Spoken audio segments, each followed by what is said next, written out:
1 rinova ndo ratinenge tinaro mukati mezuva ranhasi.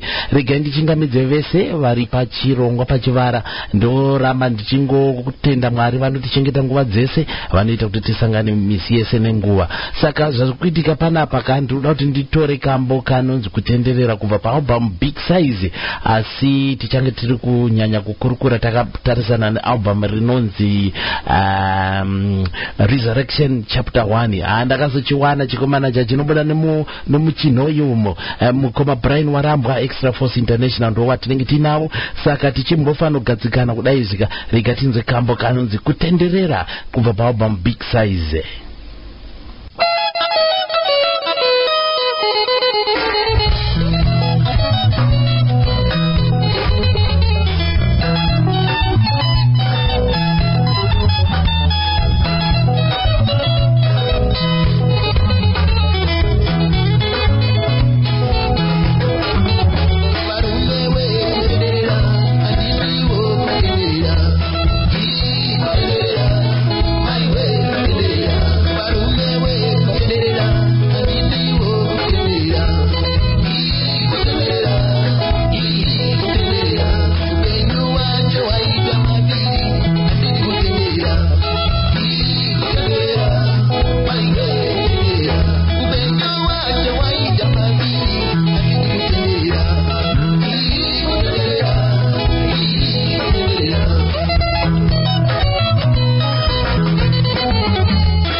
Album ramukoma Brian Warambwa rinonzi Big Size.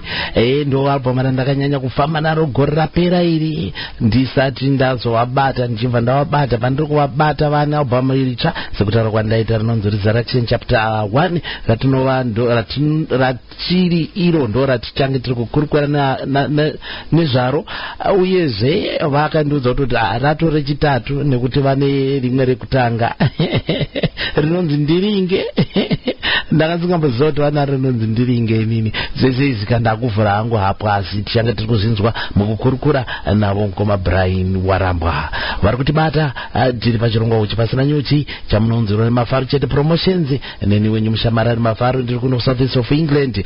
Kaka kusimudza vaimbi veZimbabwe ndakavanyurura vaifunga ndinoita zvekutamba ndakavatsvaga hapa nekuti panapa mukoma Brian chingamidzai vateereri tinzwe.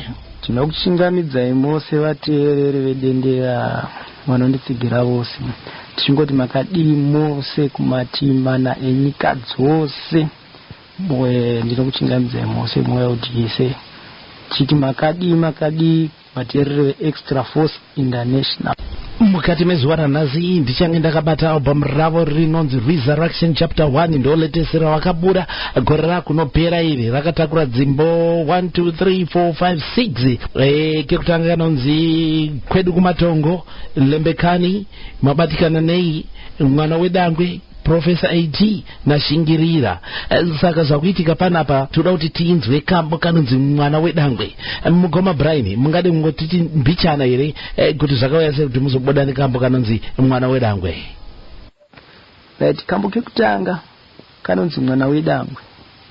Kambo aka kakanyorwa kakaimbwa nekuda kwekuti tiri vakomana tiri vasikana tikaroorana panenge pasina respect. Asi panozonzi pane mwana pakunzi baba Nathan, baba atafadzwa, chinhu pane kuremekedzwa kwapo. Ende zvakare kunouya vekwana Tezvara, kwakaberekwa mukomana vese vanouya vachinga kuzona mwana weye vachimuti makorokoto, vanhu vakasiyana siyana vachimuremekedza. Ndiye aita kuti munzi baba Nathan, ndiye aita kunzi munzi mai Nathan. Ndiye ane mutoro wese mumhuri wekuti anenge akatakura vanina vake kunyange nesu vabereki.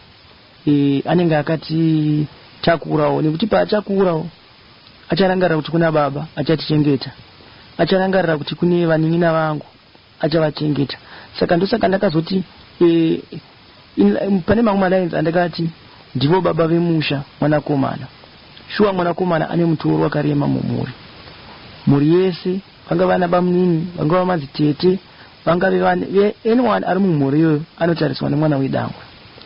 Hazvinei kuti aberekwa neupi, asi kungoti ane mutoro wakakura kuti anorangarira mhuri yese. Ndiye anenge ane mutoro. Zvingave zvichemo zvanetsa panonzi panodiwa mwana wedangwe, chingave chipi chinodikana mumhuri panenge pachinzi mwana wedangwe. Ndosaka ndakanyora kuti no mwana wedangwe akakosha.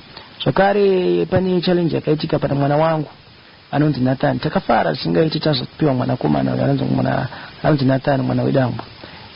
Pane zvakambozoitikawo zvakandirwadza nekuti mwana uyu akazoshayikirwa namai vake ane 3 weeks abva muchipatara kunozvarwa.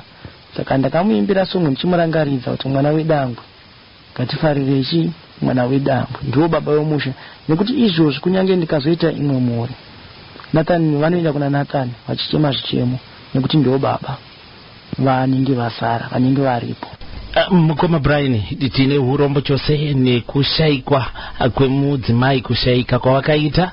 Zvatinoda kuti tizive, nguva ndeyamwari, ndo vanotipa upenyu, ndo vanotora. Hazvina kumenge zviri muplani yenyu kuti ndozvichaitika, asi zvakatongoitika sekuuya kwazvakaita.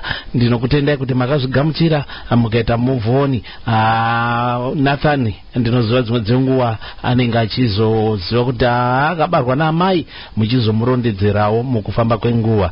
Tinongoti kune vazhinji vakasangana masituations akadaro. Umwe anototi achibarwa amai vachibva vatoshayika, asi apa tinototenda Mwari kuti 3 weeks vakambona umwana vakaitawo bond for that time. Vamwewo ndo vanoti mwana asati atombozvarwa baba anogona kushayika, mwana uzongoudzonza baba wako wangu akadai wangu akadai. Zvese zvinoitika mukati meupenyu, asi pamusoro pezvose tinoda kuziva kuti Mwari ndiye anopa upenyu, ndiye anotora. Saka rega tinzwe kambo kacho kanoti mwana wedangwe.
Never go wrong with Simnet Radio.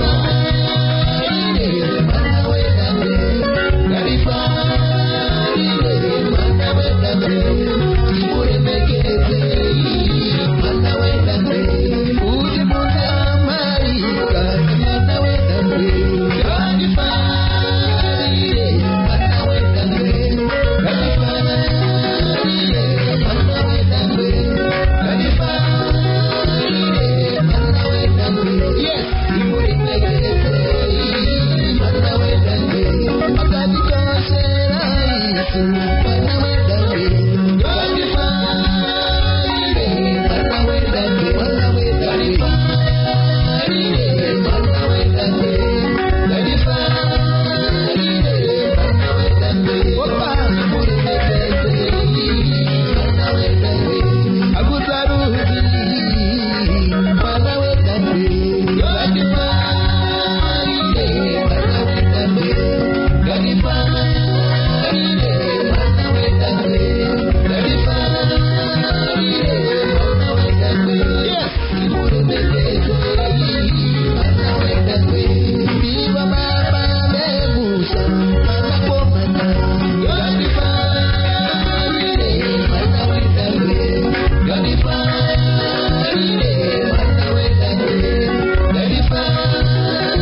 musambo wedendera album yakanzi Resurrection chapter 1 mukoma Brian Warambwa nechikwata Extra Force International ndo muimbo watinaye vane maalbum matatu asi inini ndine maviri rinoti Big Size neiro rine ratiri kutaura nezvaro nova latest album ravo kambo kamuri kubva kunzwa kanonzi mwana wedangwe ako vakarovera mwana wavo anonzi Nathan kabarwa amai vachibva vazoshayika 3 weeks vabva kubatsirwa nechikomana ichochi ndozvatanga tingodaiwa tinotenda Mwari neupenyu totofamba nekuti dzimwe dzenguva ukaramba wakatarisa pane zvinhu zvakaitika mukati meupenyu hwako dzimwe dzenguva you want to move on unotozongoramba uri panzvimbo ipapo asi Mwari vakatigadzirira upenyu zvakafanana nezvo kuti rinobuda richinyura zvimwe zvinoitika masikati zvimwe mangwanani asi ukada kungoti parabuda ipapo ukaramba wakagara ipapo shuwa rinonyura wakagara ipapo saka muupenyu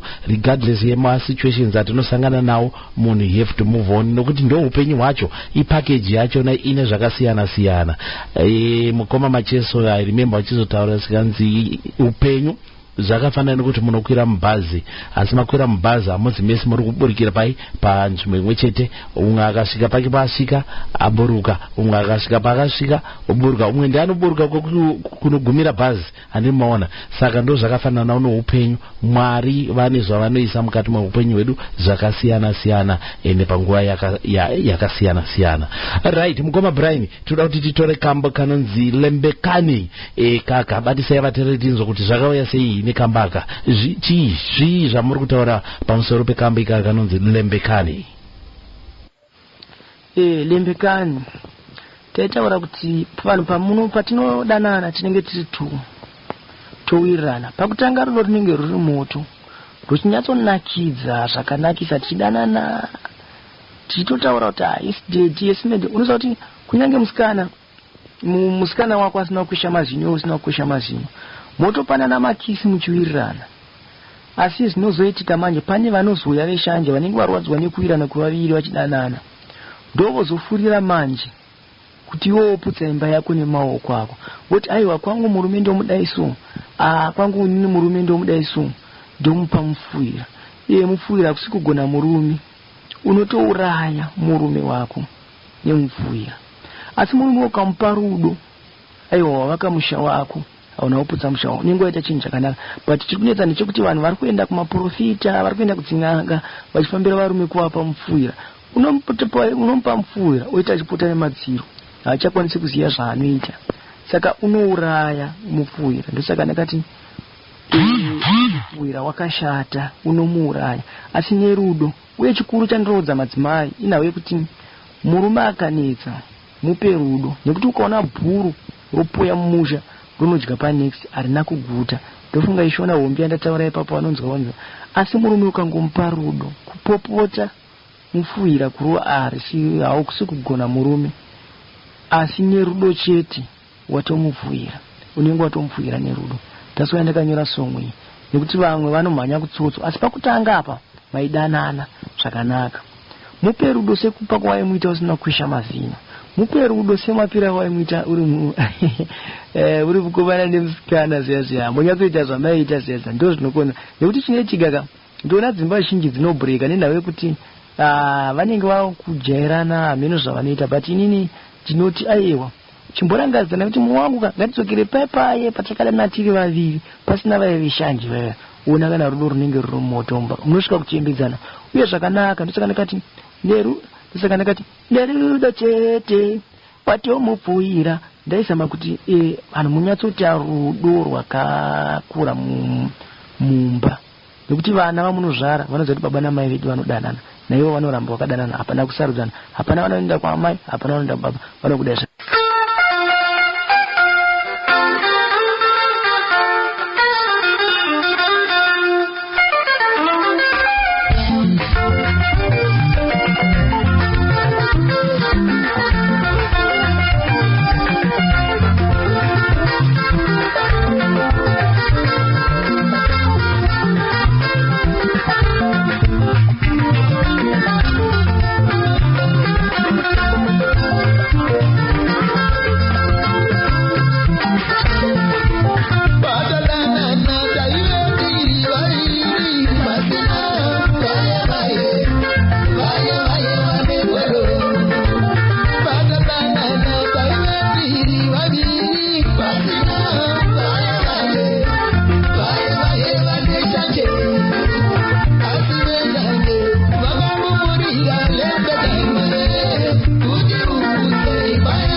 karo kama kanonzi Lembekani Mugoma Brian Warambwa Extra Force International paalbum ravo itsvaitsva rinonzi Resurrection Chapter 1. Vapatsana nguro yakanyanyiza kunaka chaizvo kune vakateerera vose, asi regai nditi nyaya yachona iri both sides. Amai vanogona kupa baba rudo zvekuti fair, asi baba vachona vasingagutsikane amene kuti vanenge vachida kupuwa zvakaita sei.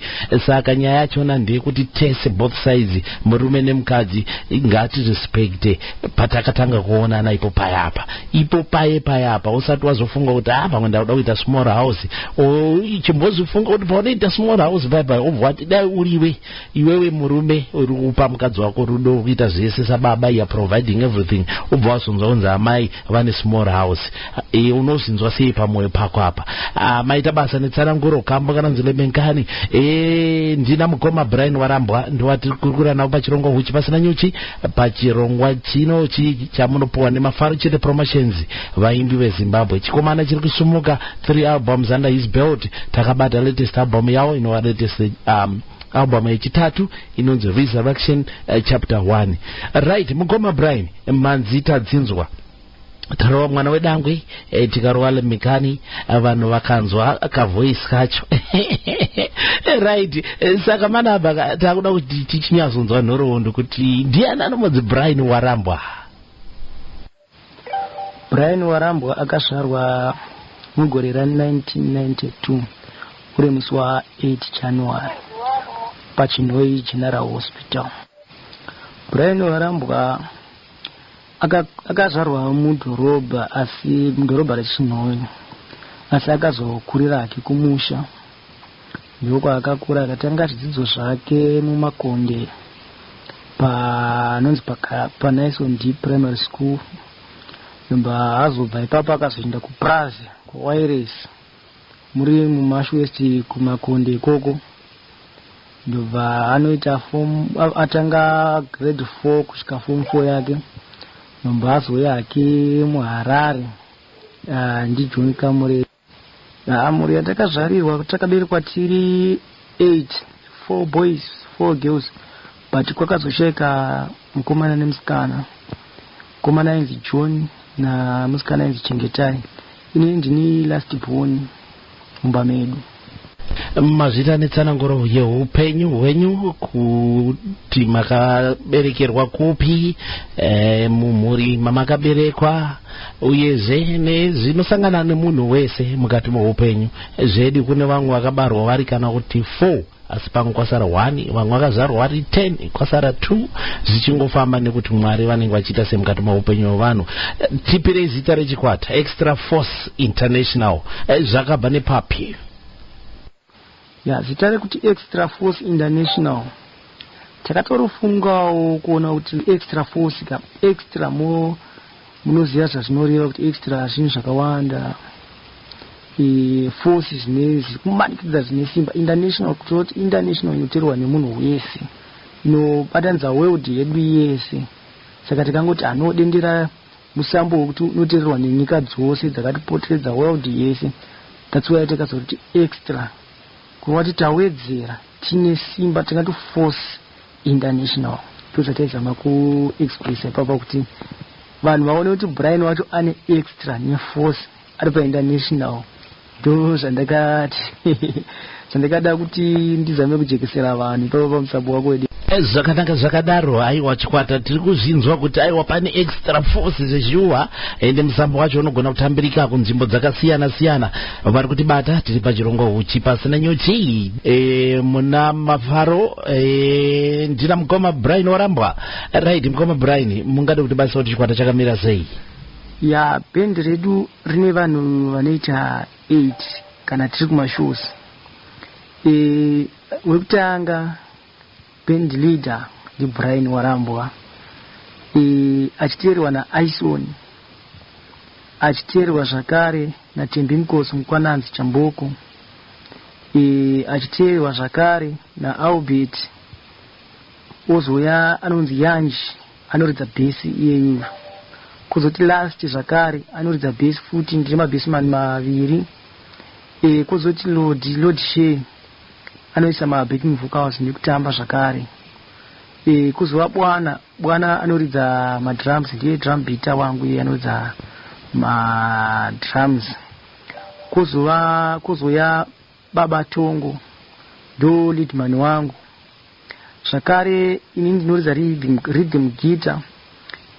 Pane ma special occasion kuti tinoisa mukomana unoita pambwa ndo vanenge vachiridza bass yanjozorora. Zvakare vanozori tinovapa lead kana baba Tongo vasipo, yanjodzokera pa bass iroro.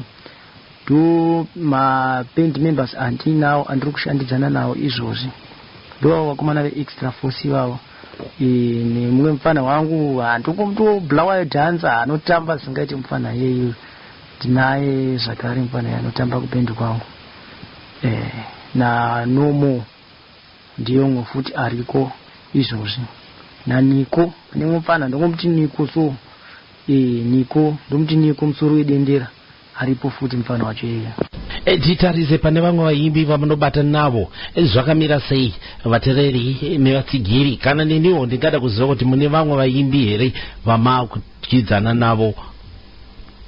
Vaimbi vandinoti batanai navo pachokwadi, kutaura chokwadi, ndinobatana mukoma Jose Garakara namukoma Nomenta Pambwa na Simba Marowa, mumwe mufana ari kuprazi kwedu kokubva iye akuprazi kubhangeti, ndo vaimbi vandinoti batanai navo.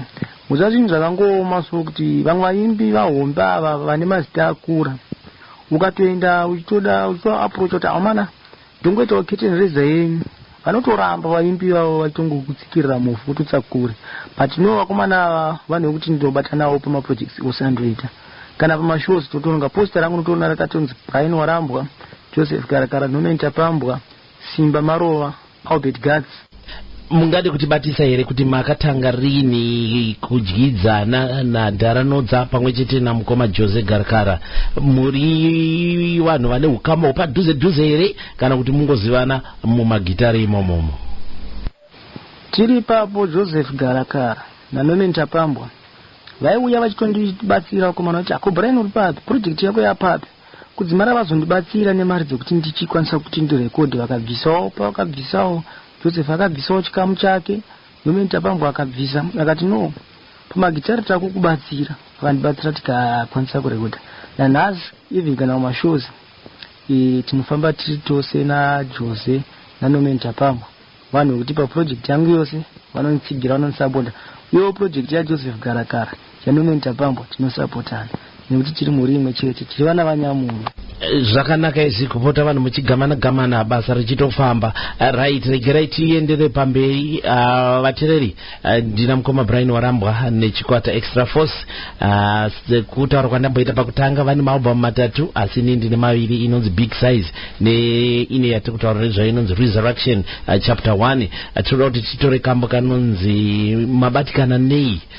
Kaka tsudzurai tinzwe mukoma Brian tivhatarova kambo kacho kanonzi mabatikana nei. Mabatikana nei inayo kuti hama dzangu ndiri munhu anoshanda nesimba, I'm a hard worker, asi vanhu vanoda kuzozvitsvagiridza kuti sei adai. Ini ndiri munhu anoshandira, handiuye kumba kwevanhu vavo ndichivakumbira zvekudya. Ndinozvishandira nesimba rangu nemaoko angu andakapiwa naMwari, nepfungwa dzangu dzandakapiwa naMwari. Asi unoona munhu achikuinga, achikubvunzisisa kuti sei wakazodai, waizviitirei, wazoshandirei yako, wazodii. Pamwe pekuti ndinosvika ndichitsvaga basa redu yemagitari, ndatsvaga show yangu, wona mumwe muimbi mukuru nekusanyara uya zvakare achiti mutsape mufana Brian Warambwa show, haagoni. Ko uri kubatikana nei pabasa rangu? Wondibvunza kuti sei wazorwa magitari aya, wamaridzirei? Ndopandoti munhu wabatikana nei? I'm a hard worker, changu kushanda nesimba. Saka inayo kuti wabatikana nei pabasa rangu, utsarwadzirwe kana kurwadziwa kana mafeelings pabasa remunhu. Aiwa zvidikanwi, kurudzira munhu aite chakanaka. Ndosaka ndikazokutsura kuti aiwa wabatikana nei. Ukaona mumwe munhu achiita basa rake, aiwa muudze zvakanaka zvinomuvaka, kwete kurwadziwa kana kuda kumushaisha basa rake. Ndosaka ndakati mabatikana nei naye vakomana, muri kuramba muchindishungudza, muchindibvunza zvimwe zvinhu zvekuti zvisinei neupenyu hwangu, zvamuramba muchindibvunza zvisingaunzi sadza kumba kwangu. That's why ndakazoimba so.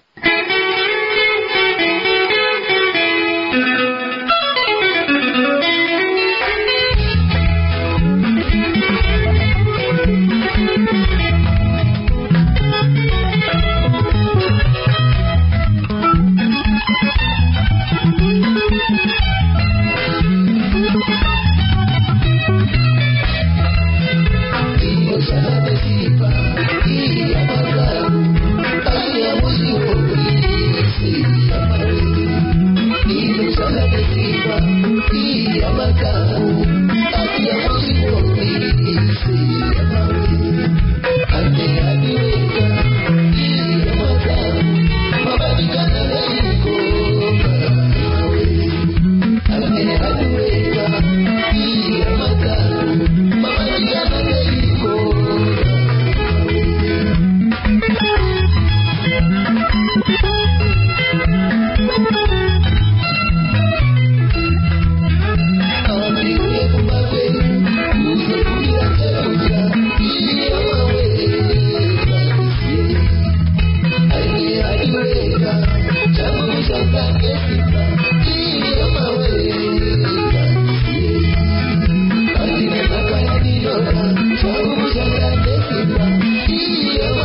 dai hama dzangu ko mukubatikana neiko.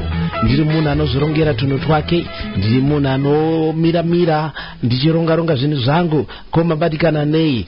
Muzoone here kuti ndiri hard worker. Kune vakazotaura zikanzi godo rinorwadza akaritakura, kana shanji chaidzo akadzitakura ndiye anorwadziwa nadzo. Vamwe vakazoti ukarwadziwa neni haupore. Komanai ndiwa mukoma Brian Warambwa vatiri kurukura navo nhasi pachirongo huchi pasina nyuchi kubuda nemuchinhoi. Nhasi tiri muchinhoi. Musambodendera.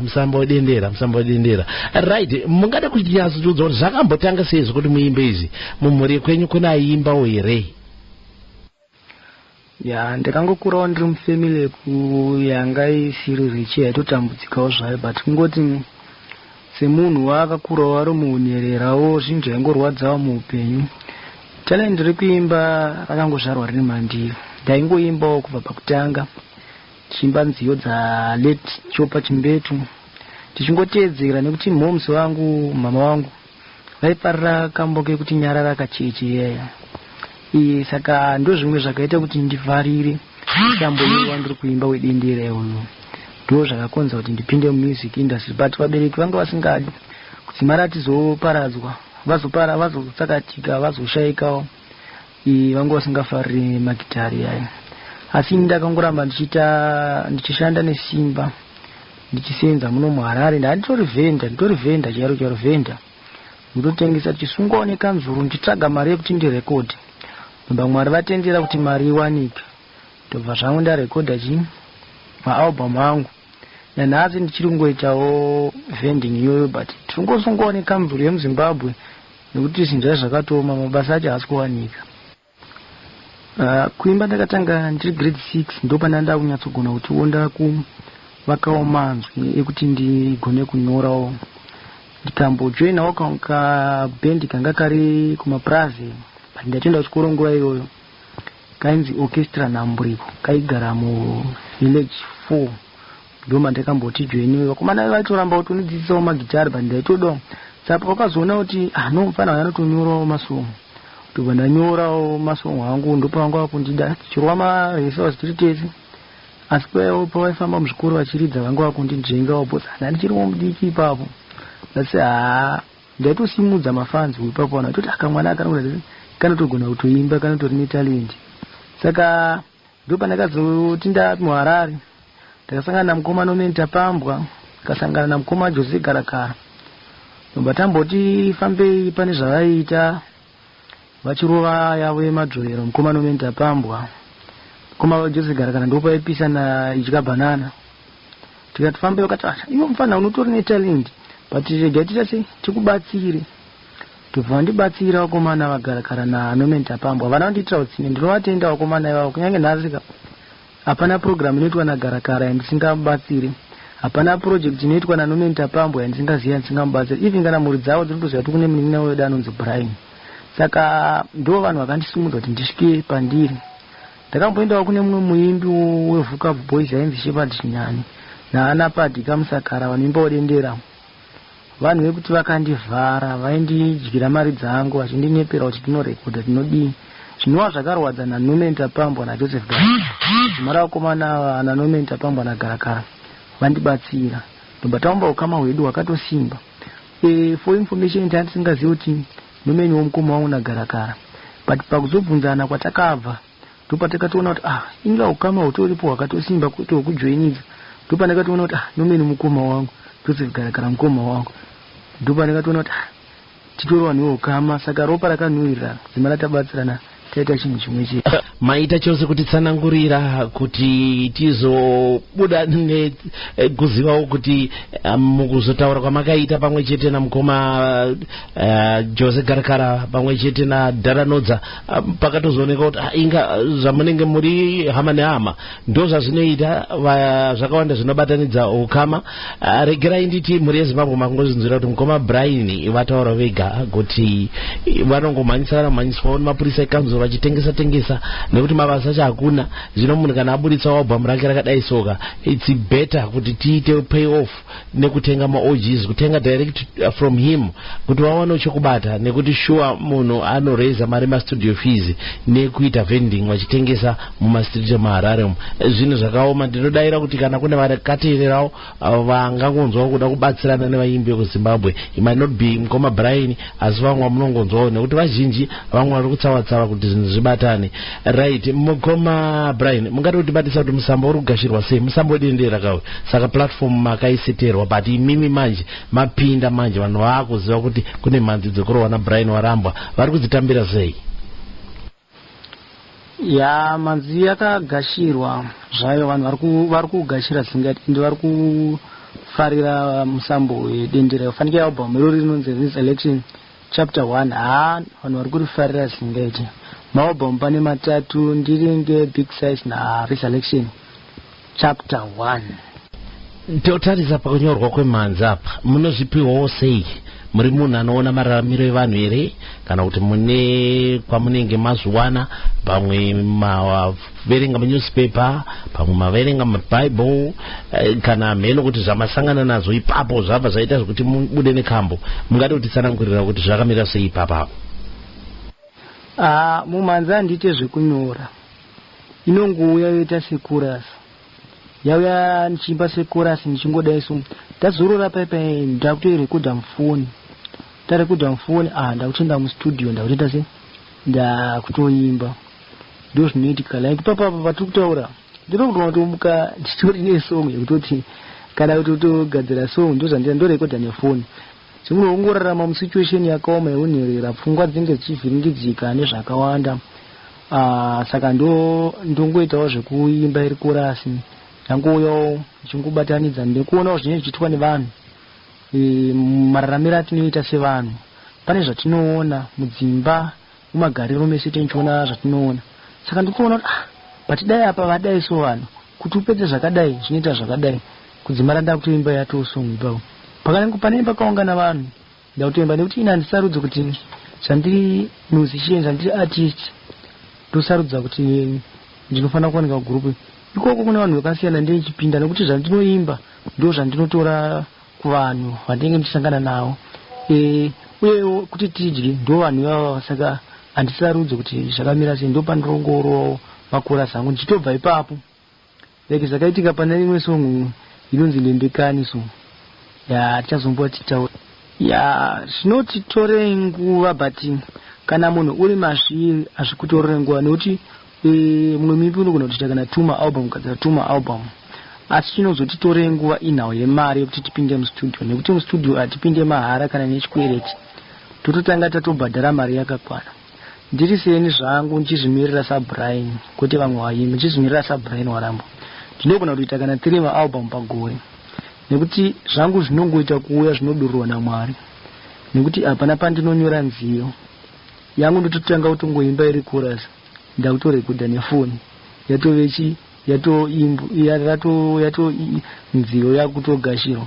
Zvimwe dzinouya dzakakuburikidza nekuhope kwanenda karara.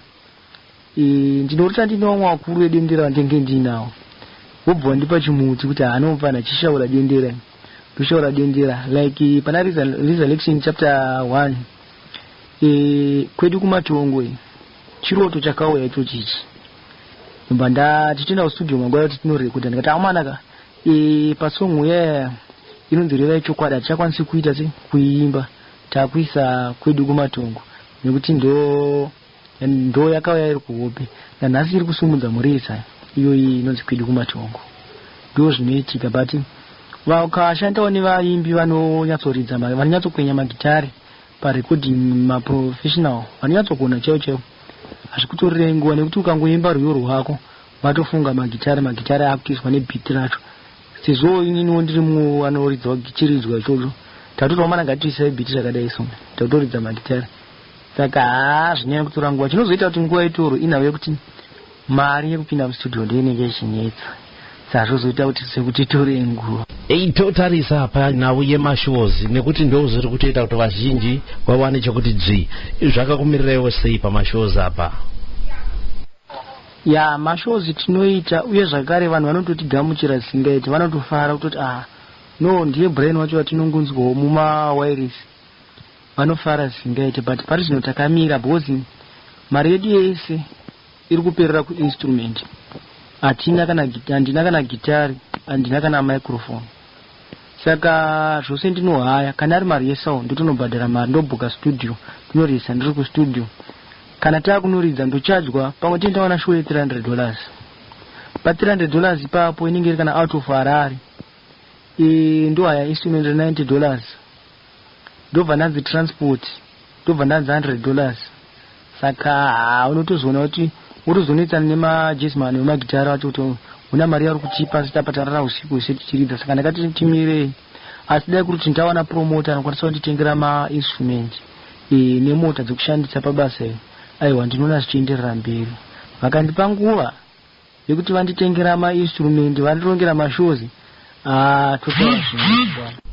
Saka game racharakatooma ipapapa nekuti ndarova metsi dzacho dziri panapa kuti vati vakawana show $300, right? My instruments vohaya for $90, transport vanzi $100, which is 190 from 300, which is 110. Saka $110 ndio yavanozosara nayo pamwe apa maband members ari 10. Achafunza hasi kuti manje munozosiyana sei 110 iyoyi. Saka anyway, pamabva mataura nyaya yemapromota apa, amene kuti mungade kuti batisawo here kuti promota munhu akaita sei, munhu anenge ane maduties api kuitira kuti chikwata chifambe. Ya promoter munhu wekuti ndo vanhu vanotitsvagira mashows, vanotirongera mashows, vanotipa kunyange mota dzekufambisa, zvakare vanotipa mainstrument, vanoronga kuti band ringa rifambe riendere mberi, vanotibhadharira marentals kwatinogara, vanotenga mauniform eband. Boss band rinofanira kuchinja ka3 riri pastage. Saka vanhu vekuti vanoita mabasa iyayo kuti pane 40 yaitika paband, promoter anofanira kumhanya ogadzira. Pane chatsva paband, promoter anofanira kumhanya ogadzira. Uye ndiye zvakare anoprograma program yose yegowa yekuti tinofamba sei, tichienda nekupi, tichidii, ndiye anotsvaga zvese izvo zvigadzirisa. Uye anenge ane malinks nevamwe vanhu vane mari vekuti vanokwanisa kuti iye ndipromoter, otipa vanhu vane mari vekuti tiende kumberi, zvinhu zvedu zvinyatsofamba vachitipromota. Ndo basa rapromota, because pane pachidiwa inini, promoter anofanira kumhanya ogadzirisa zvinhu izvozvo. Zingwa kana ndinge ndisipo, promoter anomhanya ogadzirisa achimirira inini. Ndo basa ratingati mapromota aiti, vachitipawo zvatinoda, mari dzatinoda kuti basa riendere mberi. Because magitara agone kuenda mberi kana pasina promoter, zita arigone kukura kana pasina mapromota. Saka promota anofanira kutomhanya achimiramira kuti zvinhu zvedu zvigone kuita se kuenderera mberi. Saka promota anotori nebasa guru mubhendi zvakanyanyisa, uye oona kuti bhendi rasvika zvakare, zvinhu zvakarongeka here pabhendi, ndo basa rapromota. Saka ndo patiri kuchema kuti isusu semamusician hatitorina mapromota, zvakafanana neni handitori na promota. Choti dai music yangu iyi yaikuwana promoter kana kumhiri kwemakungwa kwese taibhuruka taienda kana kuchando kwese, asi nini kuti hatina mapromota. Zvafana patinoenda kunze kwenyika, promoter ndiye anobuda out otaura kuti ndine muimbi wangu akadai anonzi Brian Warambwa, anorova musambo wedendera, ndiye ogadzira matiketi nekutirongera show nekutigadzira mapapers edu ese kuti tiyambuke mhiri koko. Ndo basa rapro. Tobva taita zviri follow up pane nyaya manga muri kutaura iyoyo. Regerai tipinde pakambo kanonzi Professor AT. Mungade kutsanangura nezvako here? Professor AT, vamwe tingati murume anonzi Augustine Chirivangana, akanditora ndichifamba hangu ndichitengesa maCD, akandiitira zvakanaka, akanditengerawo magitariwo, akandibatsira mune zvakawanda zvaakandibatsira. Mari yatakaita album iyo ndiye akakwanisa kundibhadharira. Saka ndakabva ndati no, munhu akaitawo chakanaka unomuitirawo chakanaka chinomurangaridza kuti gore riya ukandiitira chakanaka. Ndosaka ndakaimba song iyoyo ndichizama kuitemba tingati toteni mutupo, wake unonzi Mazvimbakupa.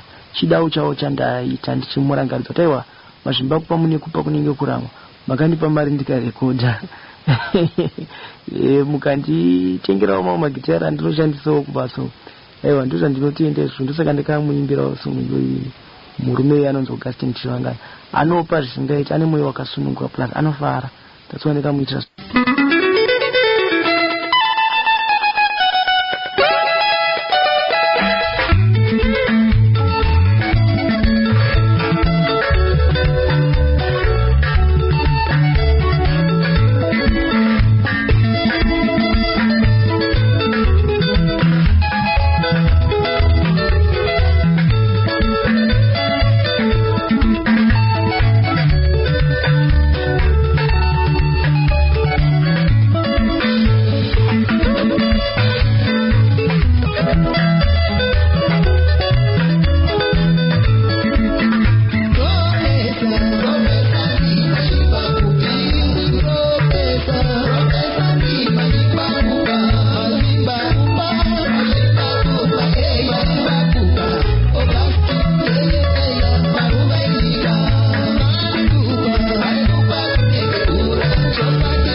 kupa mukoma Augustine nekutsigira kwamakaita mukoma Brian Warambwa. Dzimwe dzenguva dai vasina kunge vakasangana nemi album irori tisiri kutombonzwa nezvaro. Tinokutendai Mwari adzosere pamakatapudza ipapo, murambe muchingoita press on kusumudza vaimbi veZimbabwe. Makatigonera mufunge zvenyu zvino kana makuroverwa mhanzi kudai izvi zvakutoreva kuti mave kumuzorozoro. Righto, vari kutibata muri Zimbabwe pachirongo uchi pasina nyuchi mafaro zita rebasa ndikuno South East of England DZ Studios paZimnet Radio. Ndina mukoma Brian Warambwa vari muChinoi vanofamba nechikwata Extra Force International. Takabata album ravo rinonzi Resurrection chapter 1 musambo wedendera. Imi tobva tangopinda pamubvunzo ndinoda kuti ndichibvunza kuti inspiration tipirei tinzwe. Ndiani manje mungati akakuinspire kuti muzosvika pakuti makutiburisira musambo wedendera kana kuti pamwe makangofarirawo vamwe vaimbi asi mukazoona kuti tofunga munokwana kudendera uko? Akandi-inspire, it's obvious, the late Chopper Chimbetu Simon ndiye munhu akandi-inspire. Ndetongoti ndikuchikoro so nezita rangu rekuti Brian ndetongotomana yes dendeitosa Simon Chimbetu, ndasvikawo pana Simon Chimbetu. Ndiye munhu akandi-inspire zvisingati, ende zvinhu zvitongori obvious, tongori pachena kuti akainspire naChopper Chimbetu. Munhu andakafarira zvisingaiti ukutoti nanhasi kwari ndinongotenda kuti tsoka dzawakatisiyira idzi Simon dzakanaka zvikuru, ndo dzatiri kutongotera. That's why ndakazochuza musambo wedendera nekuti kubva muchiberekero, kubva mumazvaro wandakaita ndakangoinspire naChopper Chimbetu. Zvinotendwa zvakanaka zvakadaro. Shuwa dai wari vapenyu wanozoenda pamusoro chaipo muziva kuti vane vaimbi vari kuteera vavakainspire vakati one day. Right, Resurrection chapter 1 ndo zita realbum. Musoro wenyaya, musoro wealbum tipirei kuti wakauya sei, zvine connection here nemhanzi dziri paalbum iyori? Album iri ndakariti Resurrection chapter 1 nenhau yekuti vanhu vanga vafunga kuti dendera rafa pafa founder wedendera Simon Chimbetu hapachisina vachasumudza dendera. Saka album iri ndakati takumutsa dendera ranga richinzi nevanhu rakafa, tarimutsa kuridzosa kana wake kutanga. Ndosaka ndakazoti Resurrection chapter 1. Zvakafanana tikatarisa kufa kwaJesu Kristu, akafa akazomuka nezuva retatu.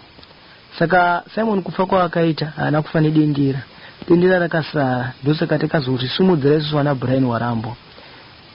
Pane inonzi Resurrection Sunday kana ari kuri kumakereke kumachechi, kureva kuti pane pari paEaster conference vanhu vachirangarira kumutswa kwaita Jesu.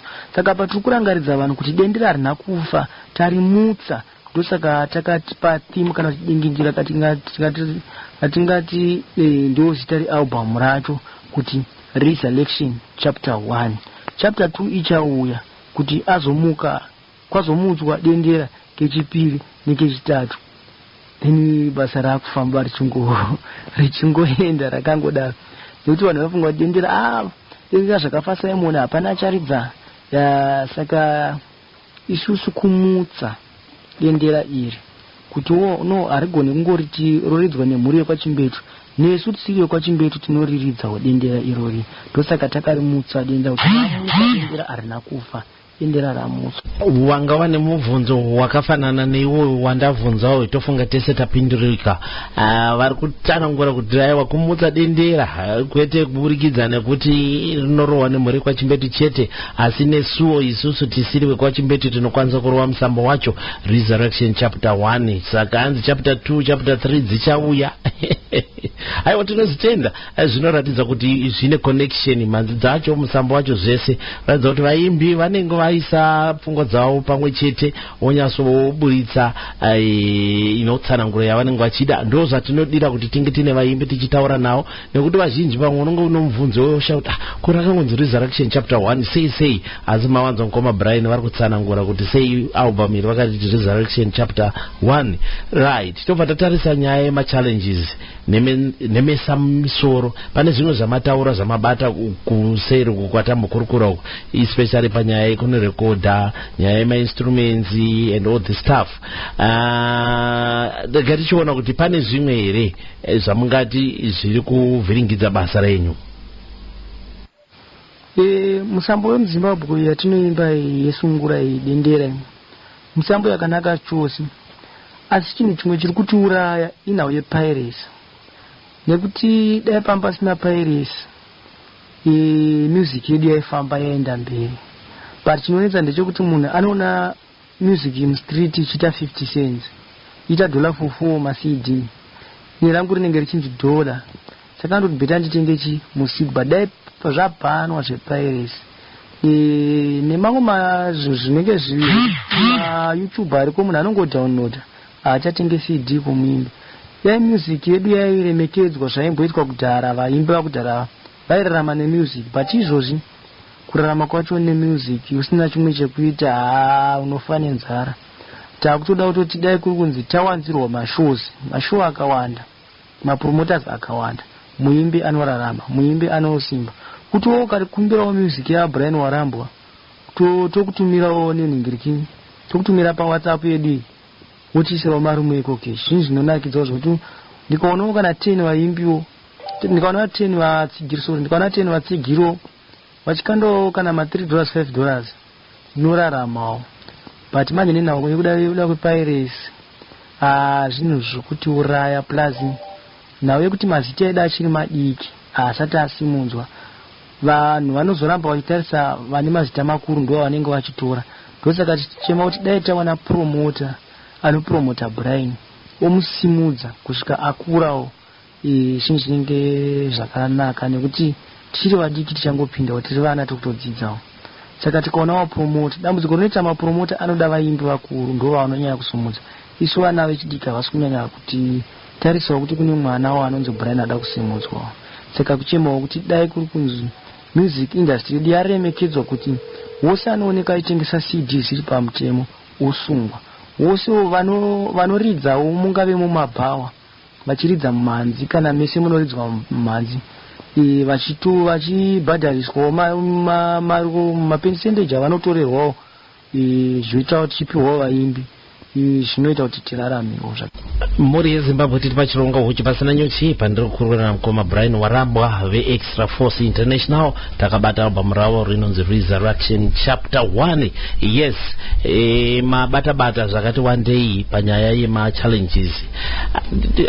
Handizive zvimwe zvacho zvakuenderanawo netechnology, kuti kare sure kwaitengeswa ma7 single, ma-LP, pakazouyawo ma-CD, pakaita makaseti and all the like.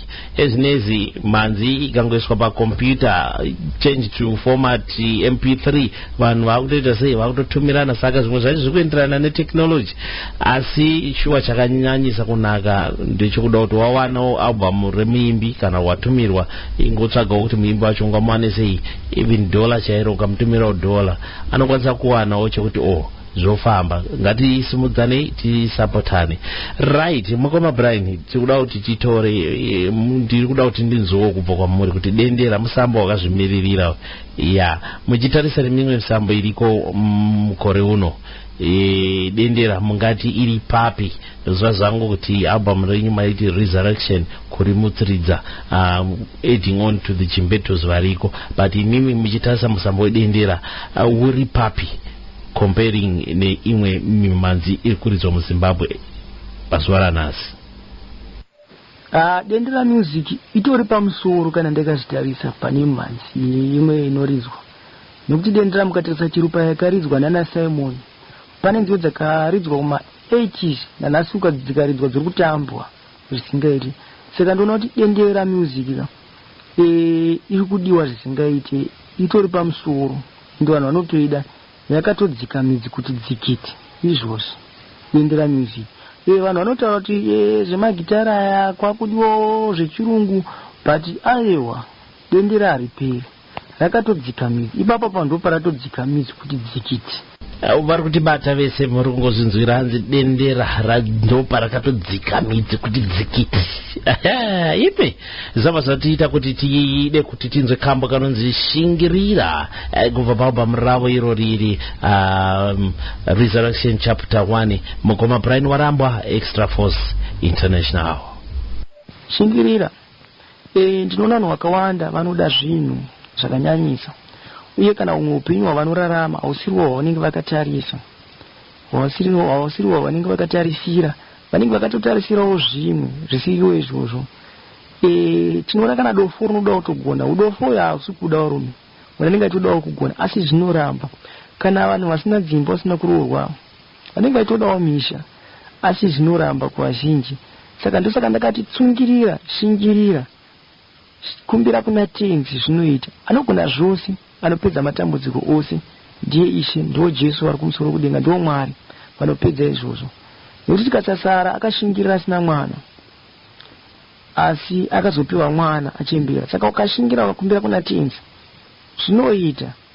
Sisi Rose vaida kuroorwa asi zvikaramba, vakaramba vakashingirira.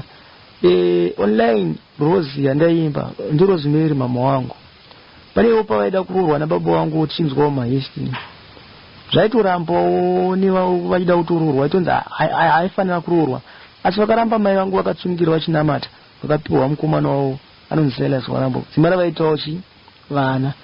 Ndosaka ndakaimba songo iyoyo kuti tikashingirira, tikatsungirira, tikakumbira kuna tenzi zvinoita. Hapana chinoramba naJesu. Zvingarambe kun'anga, zvingarambe kumaprofita, asi kuna Jesu hapana chinoramba. Kuna Jesu hapana chinokundikana. Zvose naJesu zvinoita, hapana chinoramba.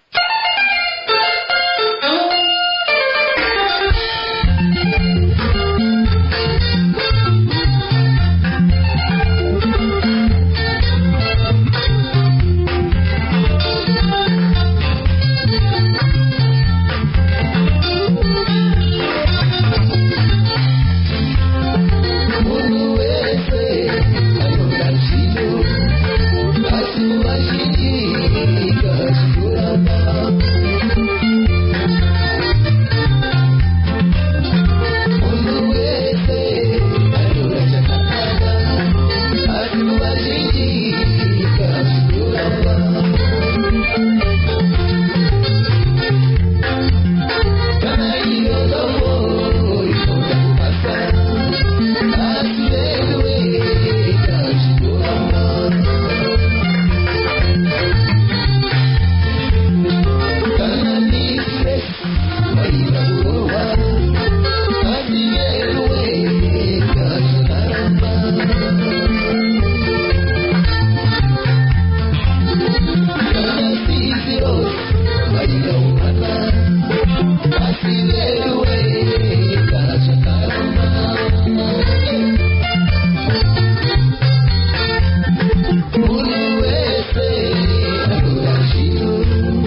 kambo kani masoko ekurudziro kamboshingirira vakomana imi kondizozoka musambo wedendera wasumudzwa nemumwe muto waendeswa pane imwe level right. Mukoma Brian mungade kuti taurirawo kuti machatso muzvakamira sei uyezve mungade kubva mangobata here nenyaya yemasales zvakare kuti manzi muri kutengesa mega here kana kuti mune mashops ari kuwanika manzi dzenyu amungade kuti muzivise kune vatereri? Ya kuma top 20 vanhu vari kuvhota zvakanyanyisa vachikumbira music vari kuvhota zvakanyanyisa chaizvo vari kuvhota. Tiri kupindawo matop 20 macho tirimo tonetsa kuti torimo matop 20 macho imomo kumaredio vari kuvhota zvavo vanhu kunyange pama instant request vari kuti requesta zvakanyanyisa vanhu tototarisa kuti aiwa vari kutifarira zvakanyanyisa vanhu utozoona kutoti wotopindawo top 3 yacho yemuzimbabwe vanhu vari kutifarira zvinhu. Ya pamasales apa pari kurwadza kutaura chokwadi. Tikasatengesa newhatsapp tisi kurarama. Plus ukazofambawo nemacd ako mustreet unozoita kunge muimbo wasina chiremererawo. Saka tinongoisawo imamo mumashops vanomaketa but vanomaketa vacho amene kuti mweya wapinda muno muzimbabwe mweya rudzivo wekuti hatichatotrasi nekuti unosiya macd 50 anenge achitengwa zvisingaiti asi unoona mane more than 50 abhenawo ake aisa imomo ungoona macd ako hachapira ngoramba apa 50. Saka ndo pamwe pari kutiuraya ipapo. Vari kutengesa vacho vari kutiuraya zvisingaiti. Nekuti tikasatengesa tega hatirarami. Saka ndinofara hangu kuti vanhu vanoda zviri original vanotengawo kwatiri vachitaurawo titengeserana zvakanaka neburikidza neindaneti. Muri kungosunzira mega ndosaka tichida kuti vaimbi tinge tinawo pamhepo vachitaura muchizinzwira mega kuti sure zvakanaka kutenga manzi direct kubva kwavari nekuti kumashops kwacho kwavari kuendesa manzi vakurohwa pasi petsoka mustreet macho vakurohwa pasi petsoka. Saka the only option available kuendawo kunovatsigira kumashows nekutenga direct kubva kwavari. Asi tinozoziva kuti Mwari havazovashayisawo zvavo even zvinhu zvakadaro. Tinotarisira kuti nekuchinja kuri kuita zvinhu things will change for the better. Right, mune masoko here amungade kuti mutaure kune vatsigiri mukati menguva dzino kana nevatereri zvakare vakaterera? Ya kumafans angu vatsigiri vangu ndinoda kuti varambe vachiuyawo kumashows kwangu vachitsigirawo musambo. Zvinoita kuti ini ndito manyukunyuku vanondipawo manyemo kuti pane zvavari kuti zvindakagona ndinoburawo zvimwewo zvinopfuurawo ipapapo. Saka mafans angu akaramba achitsigira achitenga music aiwa zvinondipa manyukunyuku zvekuti kana ndabura aiwa vatsigiri vangu vanofanira kunakidzwa tichivalilifa kubva kumastress kubva mumatambudziko vanosangana nawo tichivabatsira nekuda kwemimhanzi kuti tivanyaradze pakuchema kwavanoita vachicherera misambo iyoyo wedendera weextra force international unodzorwa naBrian Warambwa. Ndozvandoti vatsigiri vaBrian Warambwa aiwa ndinokushuvirai zvakanaka kuti pamunotapudza muchitenga maCDs pamunotapudza muchipinda mumashows pamunotapudza muchitengawo kana maT-shirt yakanzi extra force international aiwa Mwari ngavakuwedzere. Rambai muchingodaro varume muchiwedzera ndokuti zvifambe. Imi muchinakidzwa tichikutandadzai isu tichitorawo mari tichirarama ndo chingochinjana ndokuti zvifambe. Vari kutenda zvikuru mukoma Brian Warambwa kone vese vari kutsigira nekutenga mhanzi dzavo maCD vari kutenga maT-shirts vari kuenda kumashows. Shuwa rambai makadaro zviende mberi. Mukoma Brian mune vamungade kuti mukwazise here mukati menguva dzino?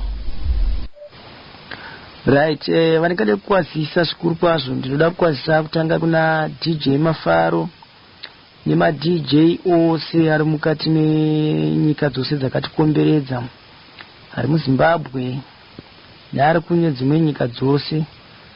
Ndinokukwazisai mose nevatsigiri vangu vose. Ndinokutsigirai ndinokukwazisai zvakanyanyisa ndichiti varumeka rudo rwenyu irworwo ngarigare nekusingaperi. Muri vanhu vakanaka zvisingaiti.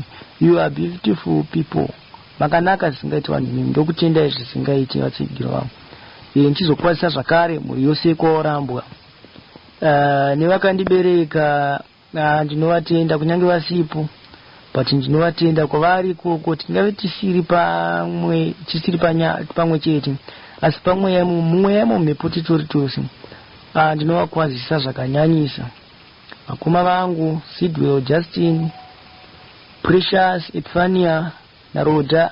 Ndinovakwazisa nemhuri yose yekwarambwa, usi akaberekwawo ari mhuri yekwarambwa. Ndinovakwazisa zvakanyanyisa, ndisingakanganwi zai rangu regondo, mwana wangu mukomana. Ndinomuda zvisingaite Nathan warambwa. Mwana wangu ndinokuda, ndinokurangarira mwana wangu. Ndinongoshuwa kuti pawachatanga chikoro zvinhu zvako zvinofanira kukuitira zvakanaka mwana wangu. Ndinokufarira zvisingaite, ndiwe mwana wangu wedangwe. Ndosaka ndakakuimbira songo yako yekuti mwana wedangwe ndiwe Nathan wandaireva, hapana umwe yandaireva. Tinovakwazisa vose nevakateerera pane ino nguva, vakateerera paredhiyo pane ino nguva. Ndinokwazisai mose ndichitaiwa vakanaka. Ndinokufarira, ndinokudai zvisingaite zvakanyanyisa. Nyika dzose dziri pasi rose dzakatikomberedza dzinoteerera mumhanzi weExtra Force International waBrian. Aiwa, ndinokwazisai makanaka zvisingaite, ndinokufarira zvikuru. Ndivo mukoma Brian warambwa vanofamba nechikwata chinonzi Extra Force International. Kaka maalbum avo ndangoti ndite recap. First album yavo inonzi Ndiringe, yechipiri inonzi Big Size, then the latest one inonzi Resurrection Chapter 1. Inini ndina Big Size na ine itsva yekutanga yandina, asi tichazoronga kuti tinge tiinayo apo nepapapo munenge mazongenzwa chirira pano pane penyuro paZimnet Radio. Right, masoko ekupedzesera mukoma Brian mubva mangooneka zinyovatereri. Toda kuti tibva tasongo waperekedza nekambo kanonzi Gwedu kumatongo, ndo kambo katichabva taperekedza nako mukoma Brian. Ndinotenda vateereri anga ari mafaro kutandara muzuva ranhasi tiri tose. Aiwa, tinotenda vatsigiri, ndaona kufara kwose kwamaita nemameseji osamatumira. Aiwa, ndiri kutendai vatsigiri vangu, ngazvirambe zvakadaro, rambai makadaro vatsigiri vangu. Ndokushuvirai upenyu hwakanaka, ndokushuvirai kuti kunyange kumabasa kwamunosenza, aiwa, itirwai zvakanaka, komborerwai nashe.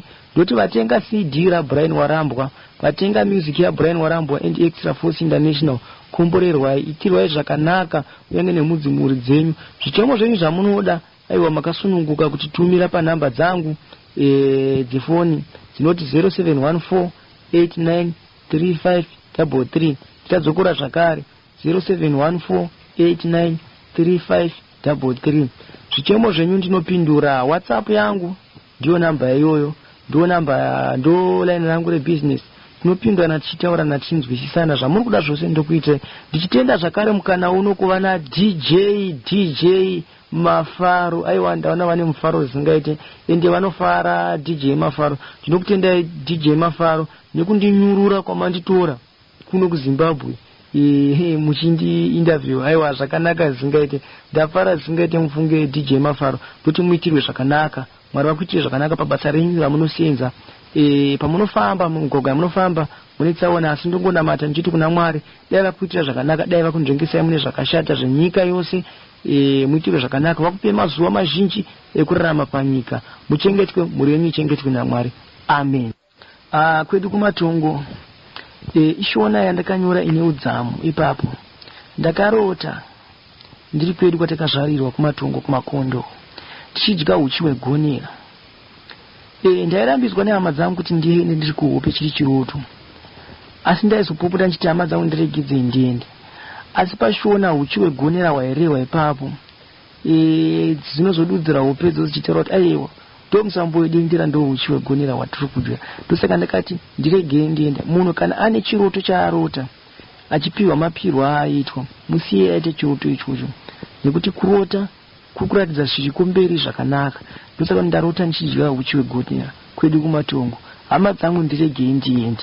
Ndozvandaizama kuti aiwa, kurota kwandaita uchi hwegonera hwandiri kudya hwedendera, kureva kuti ndichararama ndiri mudendera music, ndichararama ndichidya magitari, ndichidya nemagitari aya pamusambo wedendera. Ndosaka ndakati ndarota ndichidya uchi hwegonera. Uchi hwegonera hwairehwa ndo musambo wedendera iwoyo.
Kambo kanonzi kwedu kumatongo kubva paalbum Resurrection chapter 1. Ndinotenda munamato Joseph mukoma Brian ndaitirwa munamato. Ndozvimwe zvinhu zvinotipa kuti tirambe tiripo izvo zvizi, nekuti pamwe patinenge takunzwa kuneta obva wanzwa waitirwa munamato wakadai, so kutendwa nezvauri kuita zvinobva zvakupa simba. Thank you so much. Ndinodaira kuti vachafamba nesu vachizonzwawo hurukuro yataitai, aiwa vachazwa kuti kune muchinda akazembera ndendera zvakaipa. Rega tinzwe zviri kuteera tibva tazopinda muchikamu chechipiri chechirongwa.